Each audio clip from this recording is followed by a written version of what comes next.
He beat my dad's dog with a hammer, so my father made him feel the pain Nugget felt. You ever see a man hold grief so quietly that you forget it's alive inside him? That was my dad after Mom died. He stopped talking much, stopped playing guitar, just went through motions like the world had taken its color. Then Nugget showed up, a stray golden mutt with fur like sunrise and eyes that wouldn't look away. Dad found him shivering behind the shed, ribs showing, tail wagging like he was apologizing for existing. From that day on, Nugget followed him everywhere, into the garage, into town, even into the old workshop where Dad fixed radios no one needed anymore. You could almost see life start trickling back into him, one wag at a time. Every morning, Nugget would trot beside him down the gravel road, sniffing fence posts, chasing dust, tail cutting the cold air. The neighbors all knew him. He wasn't just Dad's dog, he was the town's spirit in motion. But one night, that spirit crossed the wrong man's yard. Dave Milton, a drunk with too much money and not enough soul. He lived 3 houses down and spent his nights drinking on his porch, yelling at kids for walking too close to his mailbox. That night, Nugget wandered over, probably chasing a rabbit or a smell. He didn't bark, he didn't growl, but Dave didn't care. He staggered off his porch with a hammer in his hand and started swinging. The sound woke my dad. A dull thud carried on the wind, then a yelp that stopped halfway through. By the time he reached the fence, Nugget was still, blood spreading through the dirt. Dave just stood there, chest heaving, mumbling something about stupid mutts and trespassing. Dad didn't move. He just stared at Nugget, knelt beside him, and laid a hand on his side like he could still fix him. He didn't shout, didn't swing back. He just picked Nugget up and carried him home. I remember the next morning, the quiet breakfast, the way his hands shook over the coffee cup. That's when I realized he wasn't broken. He was planning. Dad spent the day pretending to fix things. At sunset, he put on his work jacket, slipped his wrench into his belt, and said, "I've got something to take care of." I tried to follow him,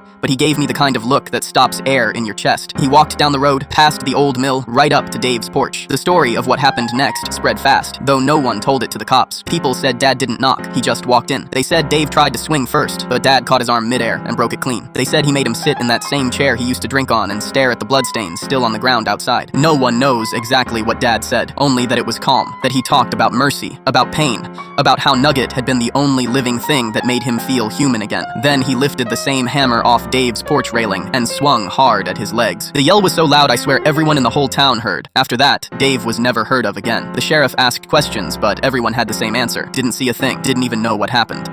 Dad buried Nugget under the old oak tree behind the workshop, marked the spot with a small wooden cross. He didn't cry at the funeral, but that night I heard him talking to the grave, voice steady. "You brought me back once, boy. I hope you rest easy now." Years have passed since then. There's a framed picture of Nugget above the door, his tongue out, his eyes alive. Whenever I visit, Dad still walks to that oak tree before dark, just to stand there a while. He doesn't talk about Dave, or about what he did. But sometimes justice doesn't need words, just the memory of a man holding a hammer and realizing he'll never forget what it felt like to swing it.